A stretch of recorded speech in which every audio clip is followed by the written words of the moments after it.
বন্ধুরা, কালকে যে আমি তোমাদের সাথে ভিডিও শেয়ার করেছি সেখানে কিন্তু তোমরা প্রত্যেকে আমাকে অ্যাপ্রিসিয়েট করেছো, আর তার সাথে সাথে তোমরা যে সবাই হেসেছো সে কথা কিন্তু আমাকে কমেন্টসে জানিয়েছো। আমার কিন্তু ভীষণ ভীষণ ভালো লেগেছে। আসলে কি বলো তো, আমার হাজব্যান্ড না ভীষণ লাজুক। এমনি কিন্তু ওর আগে মানুষ, কিন্তু কথা বলতে জানে না, জানো তো। মানে কথা তো বলতে জানে, যদি ক্যামেরা অন করে দিই সেখানে কিন্তু মানে একদমই ক্যামেরা ফ্রেন্ডলি নয়। আর আমার মেয়েও কিন্তু একদমই নয়, তোমরা তো দেখেই বুঝেছো। আমাকে না শিখিয়ে শিখিয়ে দিতে হচ্ছিল, আর আমি সেই সাউন্ডগুলো কিন্তু মিউট করিনি।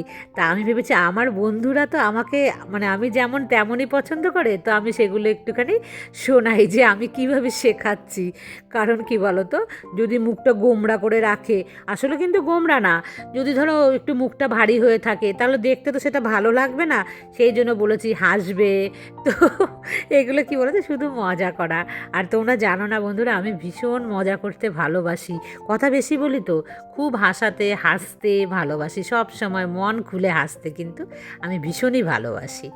আর আমি ঘর কোনো ভীষণ, কিন্তু ভীষণ হাসি মানে মজাতে থেকে সংসারের সমস্ত কাজগুলো দেখো বন্ধুরা কীভাবে পারফেক্টভাবে আমি সকাল থেকে রাত পর্যন্ত করি, সবটাই তোমাদের সাথে আজকে আমি শেয়ার করব। তো তোমরা আমার সাথেই থাকো।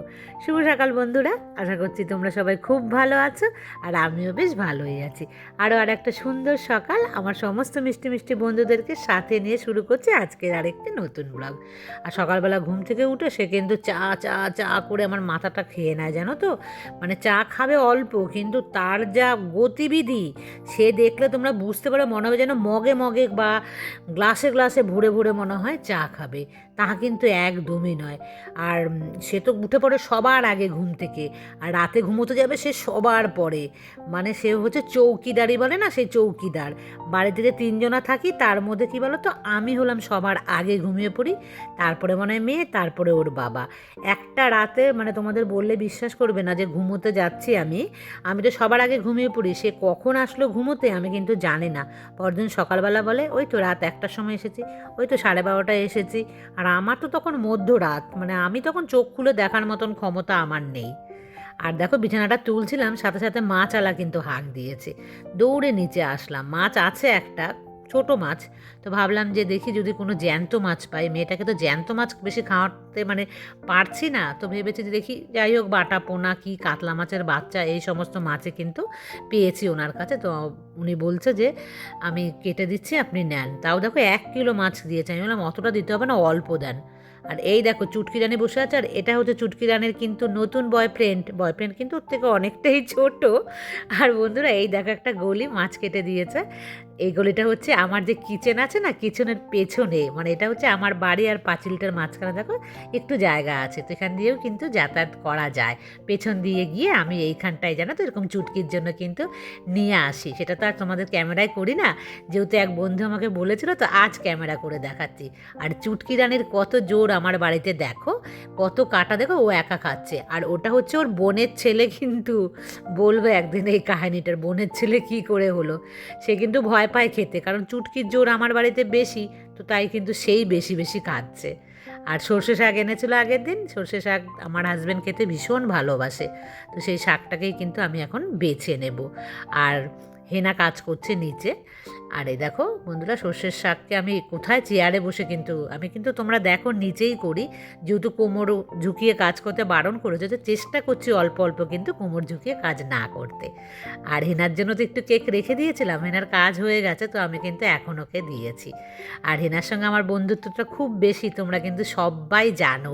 হেনার সাথে আমার মিল আছে কোথায় জানো, হেনা আমার মতন অনেক বেশি কথা বলে, আর হেনারও কিন্তু গলার ভলিউম কিন্তু একদম ফুলে থাকে। মানে ও আস্তে কথা বলতে পারে না, আর আমিও আস্তে কথা বলতে পারি না। আমার হাজবেন্ড নিচ থেকে বলবে তোমরা দুজনে এত জোরে কথা বলো যে নিচ অবধি কিন্তু শোনা যায় যে কি বলছো। মানে কি বলো তো, দুজনের মধ্যে এই মিলটার জন্য না খুব ওর সাথে কিন্তু আমার ভালো একটা মানে বন্ডিং। তারপরে একটু ছাদে যাচ্ছি। আজ 1 সপ্তাহ হয়ে গেছে আমি ছাদে কিন্তু আসিই না, ওর বাবা আসলে খুব একটা একদমই আসে না। আর এই দেখো নিচের 4টে চেয়ার কিন্তু এইখানে রাখা হয়েছে, রাখার কোথাও জায়গা নেই, সারা নিচতলা নড়ে গেছে না। আর এখানে দেখো জামা কাপড় কেচে দিয়েছে ওর বাবা। আর এই যে দেখতে পাচ্ছ চারপাইটার উপরে তোষক, ওটা হচ্ছে নিচের ঘরের। তো তোষকগুলো কোথায় রাখবো, রাখার তো কোথাও জায়গা নেই। এই তোষকগুলোকে কিন্তু ভাঙা হবে, ভেঙে আবার নতুন করে বাড়ানো হবে। তো এখানেই কিন্তু রাখা হয়েছে তার জন্য। তারপর আমি নিচে চলে আসলাম। বন্ধুরা দেখো রান্না করব কি সকালের, মানে সকালের জলখাবার কি খাবো। তো কয়েকদিন আগে তোমাদেরকে শেয়ার করেছিলাম না দেরাদুন থেকে যে আমার মেয়ে চাল নিয়ে এসেছিলো, সেই চাল না মানে যে ভাত করেছিলাম বেশি, মানে এইটুখানি বেঁচেছিল। তো আমি কিন্তু রেখে দিয়েছিলাম ফ্রিজের মধ্যে। তো কয়েকদিন ধরেই ভাবছিলাম এই ভাত কটার কি গতি করা যায়। আমরা তো মিনিকেট খাই না, মিনিকেটের সাথে যদি এই ভাতটা খাই তো একদমই ভালো লাগবে না। তো সেই জন্য কিন্তু দেখো একটু মিষ্টি মিষ্টি করে ফ্রায়েড রাইস, মেয়ের জন্য অবশ্য, আমার জন্য নয়। তো একটুখানি কাজু বাদাম দিয়েছি আর গাজর বিনস। মেয়ে যেহেতু কিশমিশ খেতে ভালোবাসে না সেই কারণে কিন্তু আমি দেইনি। তো ওটা যেই দিয়েছি না সাথে সাথে কিন্তু রেডি, বলে হ্যাঁ হ্যাঁ আমি খেয়ে নেব। আর এটাই যদি রুটি হতো না তাহলে বলতো না আমার খিদে নেই। যাই হোক দিয়েছি, সে খাচ্ছে গরম গরম। আর আমি তো দেখেছো যে ওটস নিয়েছি বন্ধুরা, কলা, কাজু কিশমিশ অল্প অল্প নিয়েছি, কারণ বলেছে কাজু কিশমিশও বেশি পরিমাণে খাওয়া যাবে না। আর ওখানে পেঁপে নিয়েছিলাম কিন্তু কেটে। এই দেখো এই সোনাখোরকে মাছ এনেছিল ওর বাবা কালকে, সেই মাছই রেখে দিয়েছি। আর ওটা হলো আজকের যে মাছ আমি নিয়েছি সেটাই। আর এই সর্ষে শাকের পাতাগুলো কিন্তু আমি ছোট ছোট করে নিচ্ছিলাম। তো হেনা এসে বলল যে দিদি বড় বড় মানে যে কি বলে আগা ডগা, ওগুলোও নিয়ে না, ওগুলো ভীষণ কচি। তো আমি ভেঙে দেখলাম যে হ্যাঁ সত্যিই কচি। বলছে এগুলো সমস্তই তোমার যখন তুমি রান্না করবে গলে যাবে। তো ওর কথাতে না নিয়েছি যে দেখি কীরকম হয়। আমি কিন্তু কখনোই এরকম জানো তো যে কচি আগাই এগুলো আমি নিইনি কখনোই, ডালপালাগুলো। তো আজকে তো নিলাম, যাই হোক মনে হয় গলেই যাবে, নরমই আছে। আর দেখো এইখানটাতে আমি কিন্তু কাটছি, মানে আমার কাটা দেখতে পেয়েছো, আমি এইভাবে আস্তে আস্তে কিন্তু শিখে যাচ্ছি, মানে ওপরে কোনো ব্যালেন্স ছাড়াই করতে। এটা হচ্ছে মানকচু, বাড়ির মানকচু বন্ধুরা। তো সেটা দিয়ে মাছ দিয়ে করবো, মানে এই যে চুনো মাছ, মানে চুনো না সরি ছোটো মাছ, যে সেই ছোটো মাছগুলো দিয়ে করবো আর চুনো মাছের চচ্চড়ি হবে। আর এই যে শাকটা দেখো আমি কেটে একদম এইভাবে বন্ধুরা গুছিয়ে করবে পারফেক্টভাবে, কিন্তু কাজগুলো হবে, মানে পরে রান্না করতে কিন্তু একদমই দেরি হবে না। এক ঝলক নিচে এসেছি, দেখো এই জায়গাটা না বাঁধিয়ে দিচ্ছে পুরো। ওই যে ঠাকুর পুজোর যে মানে আমি ফুল টুল তুলি বাসন মাজি না, যেই যে গলিটা দিয়ে যাই, মানে এই যে গ্রিলটা খুলে সেই দিকের কিন্তু গলিটা, এটা ঢালাই দিয়ে পুরো নাকি আমার হাজব্যান্ড বললো যে একদম ওই অবধি বাঁধিয়ে দেওয়া হবে, মানে যতদূর পাঁচিলটা টানা হয়েছে।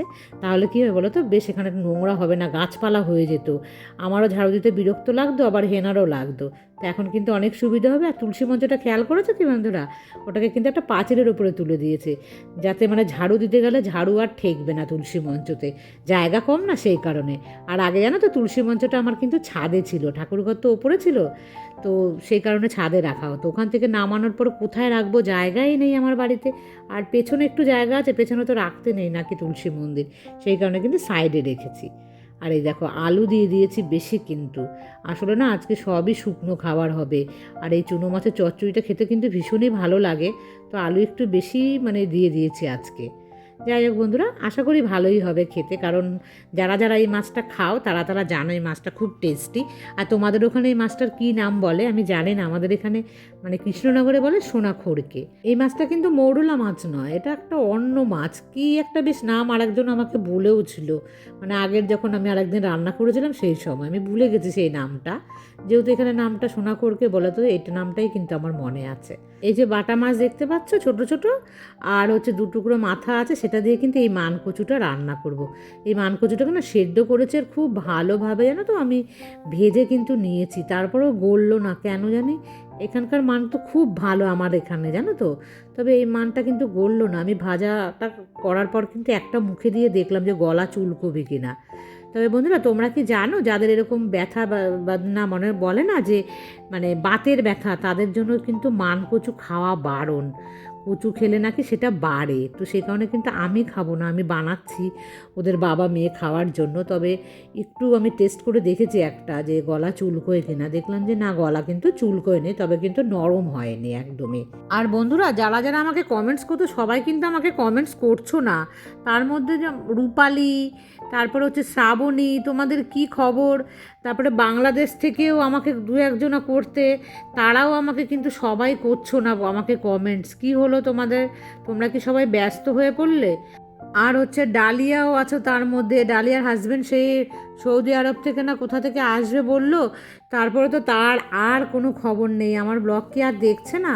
তো দেখলে যারা যারা আমাকে সবাই কমেন্টস করতো, আমি হয়তো সবার নামগুলো বলতে পারিনি, কিন্তু তোমরা সবাই আমাকে কমেন্টস করো, তোমাদের সবাইকে কিন্তু আমি মিস করছি। আমার যত কষ্টই হোক আমি কিন্তু সবাইকে মানে কমেন্টসে কিন্তু রিপ্লাই দেওয়ার চেষ্টা করি বন্ধুরা। ব্লগে বলতে না পারলেও সাথে সাথেই কিন্তু আমি তোমাদেরকে অনেক অনেক ভালোবাসা দেওয়ার চেষ্টা করি, কারণ তোমরাও আমাকে অনেক ভালোবাসো আর আমিও কিন্তু তোমাদের অনেক ভালোবাসি। আর তোমাদের প্রত্যেকে কিন্তু আমি ভীষণ মিস করি। আর বন্ধুরা, আমি কিন্তু একদিন লাইভে আসব। পায়েল আমাকে বলছিল যে কাকিমণি তুমি একদিন লাইভে আসো, বোন আসলে তুমি বলেছিলে আসবে, তো বোন তো এসে গেছে।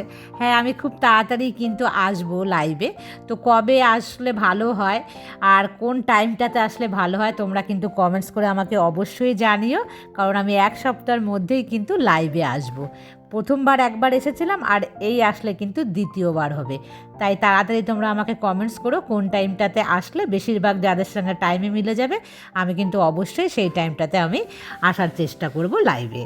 বন্ধুরা, রান্না হওয়ার সাথে সাথে এরকম টুকটুক করে কাজগুলো করে নেবে, তাহলে কিন্তু কাজগুলো খুব সুন্দর হবে। আর সকালবেলা তো তখন এসেছিলাম, তোমাদেরকে বললাম যে মা চালা আসলো বলে যে চলে গেলাম, ব্যাস ওই কাজটা কিন্তু আর আমার করতে ভালো লাগলো না। তো ওই কাজটাতে আলসেমি লাগলো, তো সমস্ত কাজ সেরে তারপরে আসলাম। আর এই বিছানা চাদরটা অনেক দিন হয়েছে কিন্তু পেতেছিলাম। সবাই তোমরা এটা ভীষণ পছন্দ করেছো, বিশেষ করে তিথি যখন আমায় বলছিলে, তিথি চিনবে, আমি ওটা শয্যালয় থেকেই কিন্তু নিয়েছিলাম। তাও বলি তিথি, কত বছর আগে বলো তো এটাকে? এটা তাও নিয়েছিলাম 7-8 বছর আগে হবে। তখন কিন্তু খুব একটা বেশি বিছানার মধ্যে আমি পারতাম না, তুলে তুলেই রেখেছিলাম। আর প্রথম দিকে যখন কৃষ্ণনগরে আসি আমি সমস্ত কিছুই কিন্তু ওই শয্যালয় থেকেই কিনতাম। এখন বরং আরও অনেক অনেক দোকান আমি চিনি, তো সেখান থেকে মানে আমি ট্রাই করি যে আরও অন্যান্য দোকান থেকে, কারণ শয্যালয় একটু দামটা বেশি হয় সমস্ত জিনিসের, তবে কোয়ালিটি অনেকই ভালো হয়। আর ভালো জিনিসগুলো কিন্তু আমি ওখান থেকে কেনার এখনও চেষ্টা করি। আর এখানে দেখতে পাচ্ছ প্লাস্টিকের ডোরেমন, মেয়েকে ছোটোবেলায় কিনে দেওয়া হয়েছিল, এখানে পয়সা মেয়ে জমাতো, কিন্তু সেটা নিচতলায় সমস্ত জিনিস নাড়াচাড়া দেওয়া হয়েছে না, সে কারণে কিন্তু ওপরে নিয়ে আসা হয়েছে। তো ওগুলো ছিল ওখানে আলমারির মধ্যে। আলমারিটা বন্ধুরা তোমাদেরকে কি দেখিয়েছি? আমি হয়তো দেখাইনি। আলমারিটাকে কিন্তু কালার করতে পাঠানো হয়েছে, কারণ ঘরটা যখন নতুন করে হবে, আলমারিটা তো পুরনো হয়ে গেছে, মানে আমার বিয়ের আলমারি, তো একটু কালার করিয়ে নিলে কিন্তু দেখতে ভালো লাগবে। আর বন্ধুরা দেখো, স্নান পুজো দিয়ে চলে এসেছি, এই যে দেখতে পাচ্ছ এখানে হচ্ছে সেই শাকটা, নরমই হয়ে গেছে, তবে অনেকটাই হয়েছে। আর এই দেখো চুনো মাছের চচ্চড়ি, তবে না আজকে চচ্চড়িটা প্রচণ্ড ড্রাই টাইপের হয়ে গেছে একদম। আর এখানে বানিয়েছি যে আলু কচু, আলু দিইনি, শুধু কচু আর ওই মাছ দিয়ে যে করেছি। আমার হাজব্যান্ড বলছিল একদম শুকনো শুকনো বানাবে, তো আমি একদম শুকনো শুকনো, আজকে কিন্তু প্রচণ্ড শুকনো খাবার। আমার মানে হাজব্যান্ড তো আর আসেনি, দেখো আমি শশা কেটে নিয়েছি, মনে পড়েছে হঠাৎ করে আমার যে শশা তো তোমরা সবাই খেতে বলেছো, আর একটু লেবু নিয়েছি। দেখো মেয়ের আর আমার ভাত, দুজনের ভাত কিন্তু বেড়ে নিয়েছি। আর এই যে তার সাথে কচুর সবজি আছে আর হচ্ছে মাছ, তো এই দিয়েই কিন্তু মা মেয়ে দুজনে আমরা খেয়েও নিয়েছি। আর ওর বাবা তো সেই মানে সন্ধেবেলা খাবে। আর ছাদে থেকে ওর বাবা ভাঁজ করে দেখো এই কম্বলগুলোকে দিয়েছিল রোদে, একটু নিয়ে এসে রেখে দিয়েছে। তো আমি এখনও কিন্তু বন্ধুরা এই পাতলা কম্বলটাই আমি গায়ে দিচ্ছি। আর এই পাশের বালিশ হচ্ছে আমার। মেয়েও আসবে, মেয়ে বললো আমি যাচ্ছি মাম্মাম, তুমি বিছানাটা রেডি করো, কারণ ওর বাবা তো এখন আর আসবেই না। আর তারপরে দেখো একদম রাতেবেলা চলে এসেছি, মাঝখানে আর আসতে পারিনি তোমাদের সামনে। চা করা, ওর বাবাকে খেতে দেওয়া, অনেক কিছুই কিন্তু হয়েছে। মেয়ে দেখলে একটা মাটন চিজ রোল নিয়ে এসছে, ওই যে দুপুরের খাবার মেয়ের নাকি খুব একটা বেশি ভালো লাগেনি, তো সে কারণে বলছে দাও আমি কিছু একটা খাবো। তো আমার থেকে টাকা নিয়ে গিয়ে তারপরে দেখো নিয়ে এসছে। আর কোন দিক দিয়ে খুলবো আমি বুঝতেও পারছি না, দুপাশটাই এমন করে পেঁচানো রয়েছে দেখো। তো বন্ধুরা ওরা খাক, আর ওর বাবা বলছে রাতে খাবো না, আমি একটু রাতেবেলা ভাত খাবো, আর মেয়ে কিন্তু খাবে না। তো দুজনের ভাত কিন্তু রান্না করা আছে, সেটাই কিন্তু আমি রেখে দেবো, কাল সকালে খাওয়াবো ওদেরকে। তো বন্ধুরা আজকের মতন এই পর্যন্তই রাখছি, আবার দেখা হবে নেক্সট ব্লগে। টাটা।